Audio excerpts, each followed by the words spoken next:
Yang, a guide for mountain tours, was exhausted by the frigid cold and the thick snow covering everything on this winter day. He couldn't help but grumble to his strange client, wondering why they hadn't gone hiking in spring when the scenery would have been far more beautiful than in the dead of winter. But the client paid no attention to Yang, instead focusing on a strange map in his hands, which didn't seem like something one would use on a vacation. Yang suddenly noticed a corner of the map peeking out, and it looked just like one of those treasure maps from the films he watched.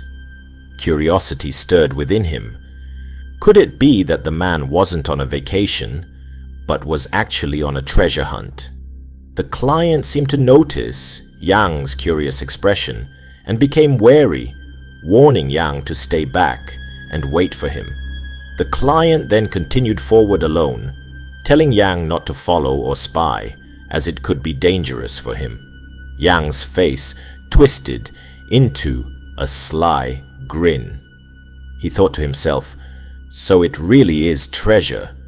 No wonder he's being so secretive. He must be afraid I'll find out the truth, but there's no real danger. And with that thought in mind, Yang stealthily followed the client, determined to uncover what he was really searching for. As night began to fall, the client's figure grew dimmer, but it seemed incredibly valuable as Yang kept hearing him laugh contentedly. Turning his head to take a closer look, Yang noticed something partially buried in the snow. It gleamed gold and seemed heavy. Yang suddenly froze. He thought it could be a gold ingot or some rare gem, which would explain the client's secretive behavior. A loud noise suddenly echoed, causing the client to be startled. Could it be a wild wolf in the forest? But this wasn't the sound of a wolf. It was more like a human scream. The client seemed to sense the impending danger. From the trees above, something fell. It was square and reflected light, looking like a piece of metal. When it hit the ground, it became clear that it was a nameplate, bearing the name of someone from a research department. The client picked up the nameplate, his face turning pale as if he was afraid of something. From behind, slimy tentacles began wrapping around tree trunks, slowly advancing toward the client. They shot forward like arrows toward the client. But why were octopuses appearing on the mountain? Realizing the danger approaching, the client panicked. He seemed to know exactly why the octopus-like creatures were here. Yang's terrified scream, combined with the monster's roar, seemed to tear through the cold silence of the forest. Both Yang and the client fled, pursued by the octopus-like creature, which appeared intent on tearing them apart. Even in this desperate moment, the client still seemed concerned for Yang, hoping he could escape in time. Behind Yang, he ran frantically, not knowing what kind of monster was chasing them. The creature was massive, resembling a spider, but with tentacles like an octopus instead of legs. But the real horror lay in something else. The most terrifying part was the skull-like feature on its body, complete with eyes, nose, and mouth. It screamed like a grown man, but with an agonized tone. It charged toward Yang, making him freeze in terror. Yang began to understand why the creature was chasing them. The trouble had started when the client unearthed something golden. Taking a chance, Yang grabbed the box containing the object from the client's hands and threw it toward the creature. As Yang had expected, the creature let out a painful shriek, showing that the object was incredibly important to it. The creature rushed toward the box, trying to grab it with its tentacles, but it failed to reach it. In its rush, the tentacles collided with the box, causing it to deform and spill its contents. The impact caused the protective gas inside the box to rupture, releasing the gas which surrounded the creature. Panicking, the creature fled from the gas, which was a stroke of luck, as it might have torn them apart otherwise. However, because of this, the item the client was after was taken by the creature, and the box was damaged, losing its protective gas. The client was in a state of shock, muttering that he couldn't complete the mission and warning that danger was approaching humanity. Yang couldn't understand what he was saying. They had just narrowly escaped death, thanks to his quick thinking. Why was the client talking about imminent danger? Despite this, Yang didn't want to continue the journey. The forest felt too strange, and they had nearly lost their lives. The client then pulled out a stack of money from his backpack, his face resolute. He insisted that Yang continue guiding him, explaining that traveling through the snowy mountain forest was dangerous and he couldn't go alone. There was still something he needed to find. Yang immediately thought that there might be more precious gems hidden in the forest, which was why the client wanted to continue. A sly grin spread across Yang's face. Yang fell silent, his mind calculating something with the mysterious client, but it was clear it wasn't for something good. Seeing Yang still hesitant, the client pulled out another stack of money, offering even more to convince him. The client seemed impatient, eager to continue quickly. He grew irritated seeing Yang's hesitation. Greedy as he was, Yang couldn't pass up the opportunity. He continued to feign fear and declined the offer. Without hesitation, the client pulled out even more money and tossed it to the ground in front of Yang. Yang's eyes lit up. To his surprise, the client's backpack was filled with cash, not food or clothes. Yang quickly gathered up the money, realizing that this amount could sustain a person for an entire year. They continued deeper into the forest, searching for something Yang was unaware of. The map had been torn in their escape from the monster, but fortunately, the client still had something resembling a phone, though it appeared to be a GPS device.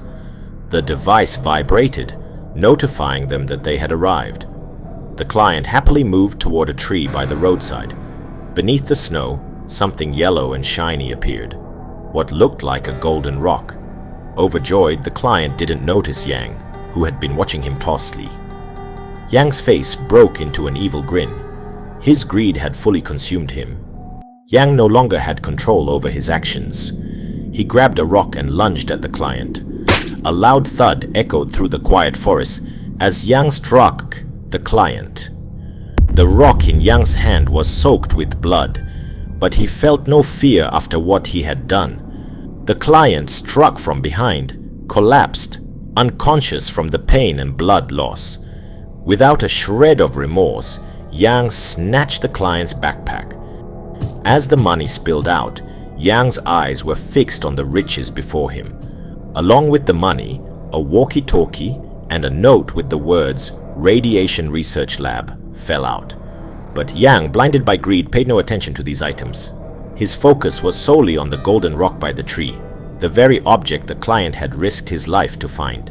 Yang eagerly picked it up, unable to hide his excitement, thinking he had hit the jackpot. At first glance, it seemed to be a rare golden stone, dazzling in its appearance. Holding the stone high, Yang shouted in joy, thinking this would provide for him for the rest of his life. As he marveled at its beauty, Yang failed to notice the strange growths on the surface of the stone. Before leaving the forest, Yang began fantasizing about buying a house and a car.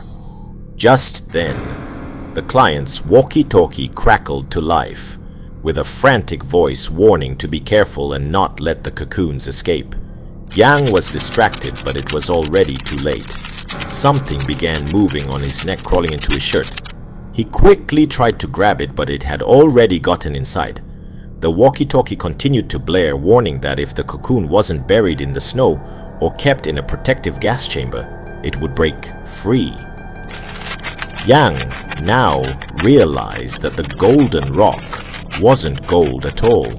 It was the cocoon of some dangerous creature, but it was too late. Pain started to overwhelm his body as his flesh froze, unable to move. Despite the walkie-talkie's continuous warnings, Yang couldn't control his body any longer. He collapsed onto the cold snow. If the cocoons entered his body, they would fully take over and consume his organs, replacing his body entirely. Though Yang heard all the warnings, there was nothing he could do. From within the stone, tentacles began breaking free from the cocoon, and Yang had never felt such regret. The larvae poured out, swarming his body and face, crawling into his mouth and eyes. Yang's body stiffened, unable to expel the creatures. He was left to helplessly endure his fate. His body collapsed onto the freezing ground as the creatures burrowed into him like maggots. The tentacles crawled into his mouth. He was still alive, but the pain was worse than death. Yang's body began to distort, becoming grotesque as the creature took over his fall.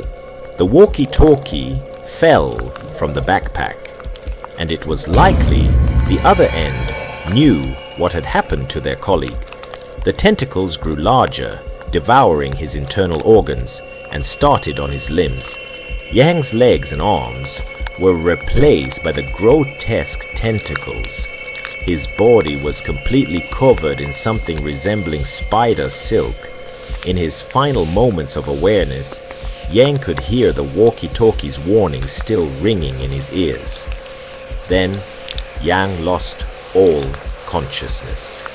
It seemed that his entire brain had been overtaken by the creatures. His face turned a deathly green, devoid of blood, and he became a mindless monster. The walkie-talkie crackled again, reporting the failure of the mission to collect the radioactive mutant eggs.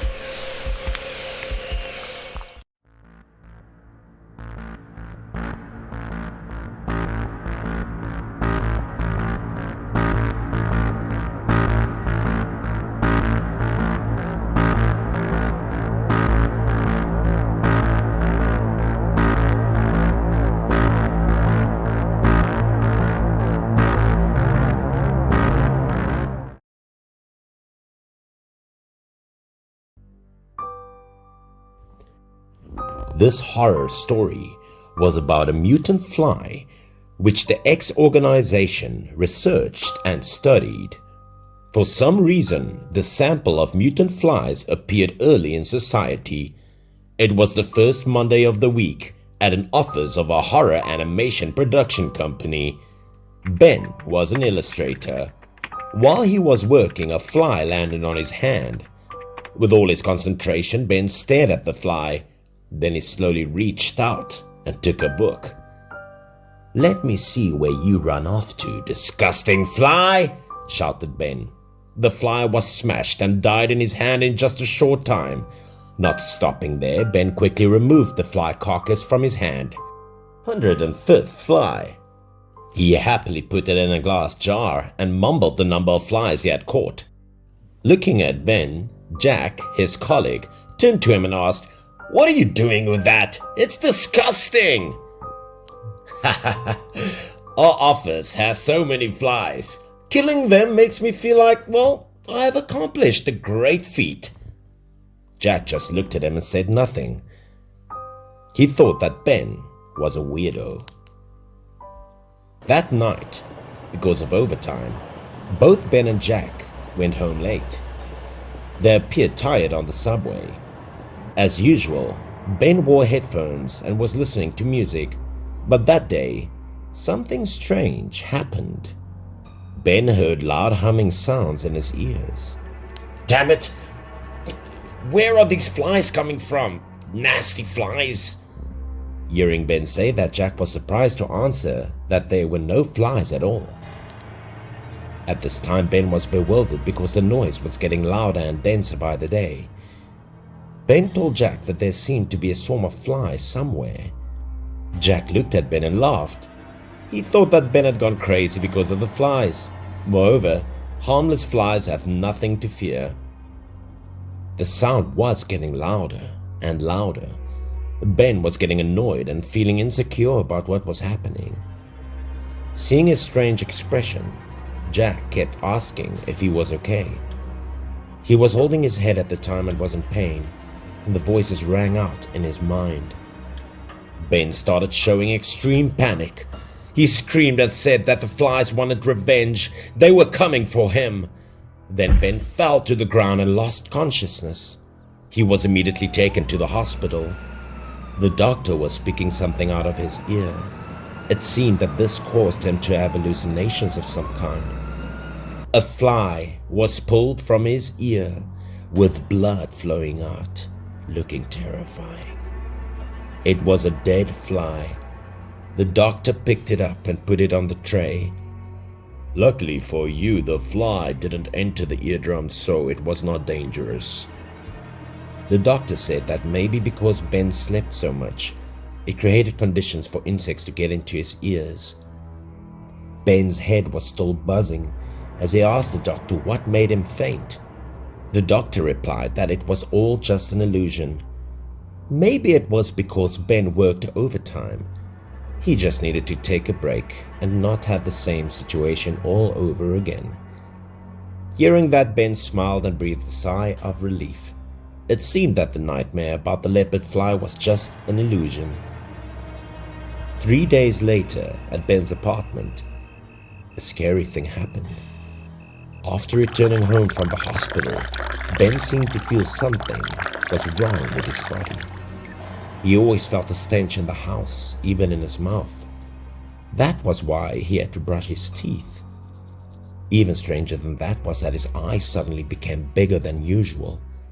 From time to time there was an uncomfortable itching sensation in his eyes, and according to his daily routine, Ben spent a lot of time in the bathroom scrubbing his body. While bathing, he sang his favorite song as the doorbell rang. He turned off the faucet. There was a humming sound, like the sound of flies all around him again, causing Ben to look around. Strangely, the flies seemed to fall from his body to the ground. Ben was startled by this. The floor was full of flies. He didn't know when the dead flies appeared in his bathroom. The time the doorbell rang louder. Wait a minute, I'll be right there. For someone who liked the cleanliness and hated flies like him, he mustered up the courage to pick up the dead flies. Then he threw them all in the toilet. Finished, he grabbed a towel and ran outside.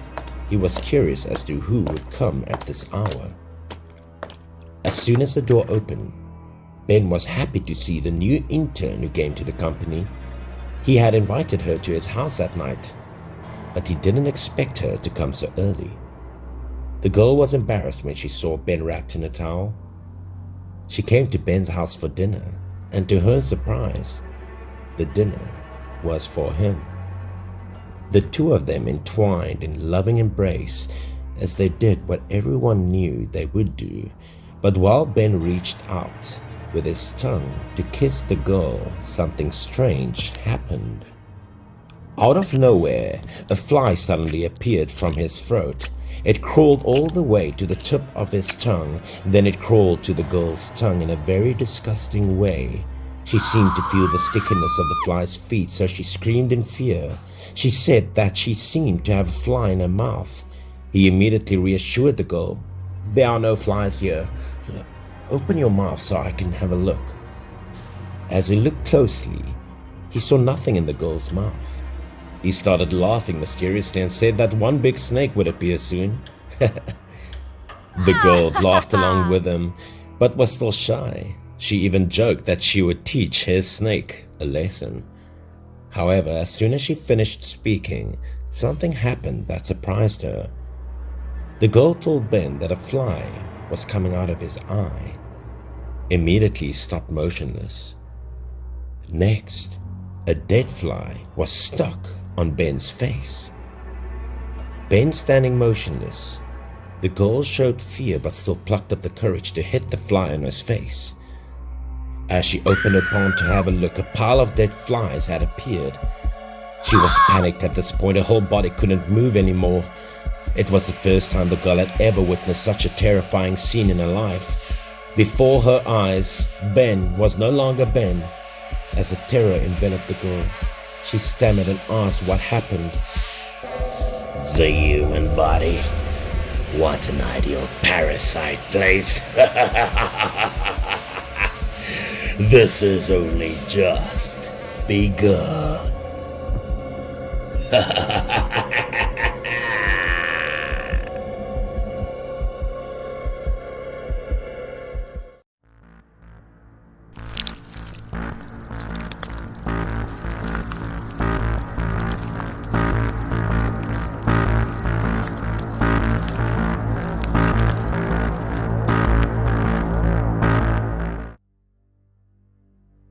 This story is about a boy named David who went to the park every day to play marbles.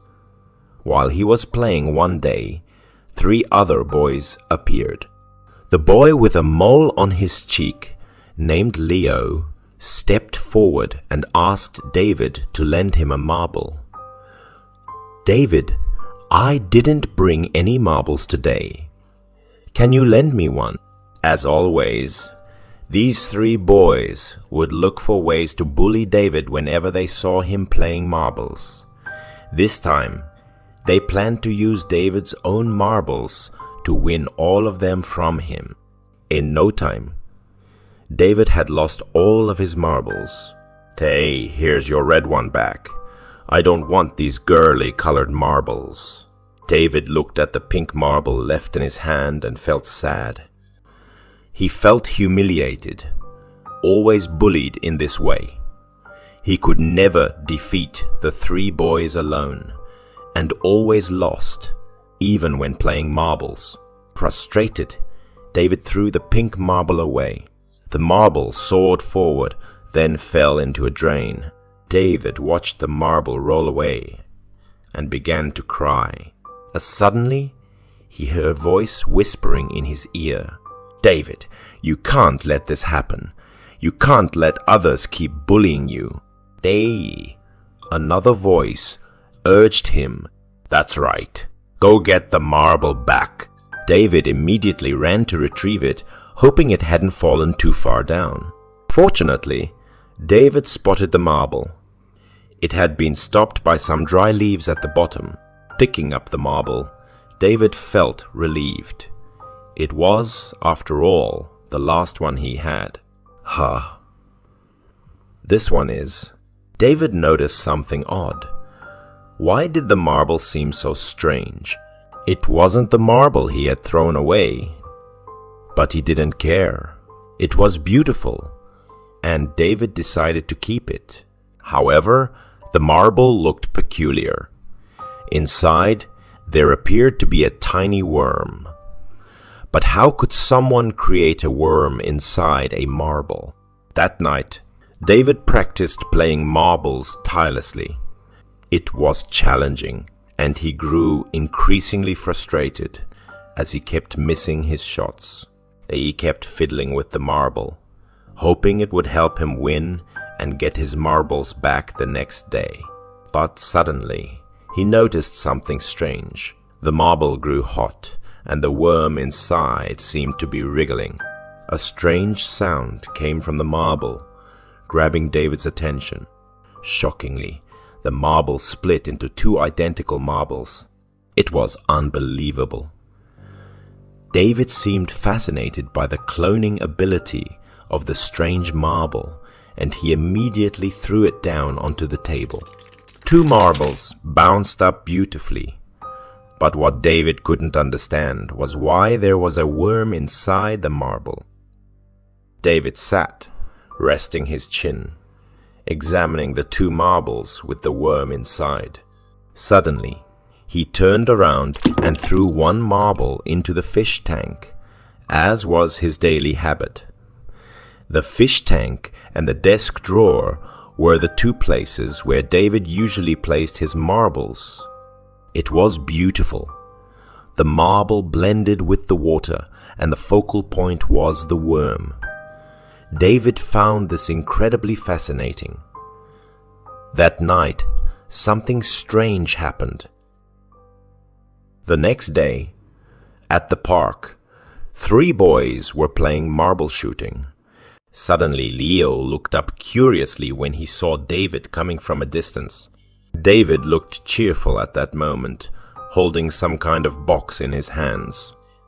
Leo was surprised because David had brought a lot of marbles. Leo, now showing his bully side, grabbed David's shirt and said that David dared to disrespect him. Not wanting to play meant that those marbles were now his to take. Leo snatched the box of marbles and pushed David down to the ground. Leo smugly said that not wanting to play meant accepting defeat, so the marbles now belonged to him. he added that someone as weak as David shouldn't be playing in this area. David cried loudly, once again bullied and unable to fight back. Meanwhile, at David's house, his parents discovered something horrible and became frightened. The fish in the tank suddenly died, and the water was red with blood. The fish's body was badly bitten, and they couldn't understand what had eaten it. A little while later, David ran home, crying uncontrollably. Before even entering the house, his cries were already heard. David's mother wasn't unfamiliar with this situation. David often got bullied by his friends, and he was also a crybaby. Every time this happened, he would cry and run to tell his mom. On the other side, Leo was happy because he had collected a lot of David's marbles today. To avoid being discovered, Leo put all the marbles into a water basin in the bathroom. While Leo was fiddling around in the bathroom, outside the door, the sound of David crying could be heard. David's mother took him to Leo's house. Leo's mother opened the door, surprised to see David and his mother visiting so late. But when she saw David crying and his mother's stern expression, she realized her son must have bullied David again and felt uneasy. David's mother explained this wasn't the first time her son had been bullied. She had bought him many marbles, all of which Leo had taken. Leo's mother called out to him loudly, but he stayed in his room, shouting back defensively. Leo claimed he hadn't stolen the marbles. David had lost them fair and square. He insisted he had only borrowed them to play. David cried louder, pointing at Leo and accusing him of outright stealing the marbles without his consent. Leo's mother turned to him, asking if David's accusations were true. She promised forgiveness if he told the truth. However, Leo stood firm, assuring his mother he was telling the truth and had never stolen anything from David. Believing her son, Leo's mother told David's mother that her child wasn't a bully. She added that it was just kids playing games. Sometimes they win, sometimes they lose, and accused David of lying to reclaim his losses. David's mother, upset, accused Leo's mother of enabling her son's bad behavior. Leo's mother dismissed the accusation, suggesting David needed better upbringing. Furious, David's mother told him to leave, unwilling to argue further with unreasonable people. As they left, David told his mother he had heard strange noises coming from Leo's bathroom.